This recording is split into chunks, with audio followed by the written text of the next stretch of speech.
pwede kong i-alok. Then ito nga, eventually, lumabas tong Unified Products and Services. So, in-offer namin, sir, na franchise business.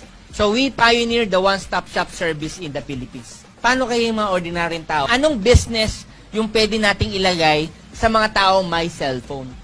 Lahat ng may cellphone ngayon, pwedeng mag-load. Diba? Pwedeng magbayad ng bills.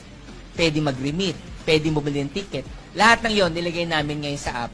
Then, nilabas namin ngayon yung home-based business namin. Na katulad mong ordinaryong tao, na wala ka pang 600,000, na may cellphone ka, pwede mong simulan yung business mo. So, nag-deploy kami, Philippines. Actually, pumutok talaga yung concept namin. Wala po kaming partner na hindi kami top-notcher. Pwede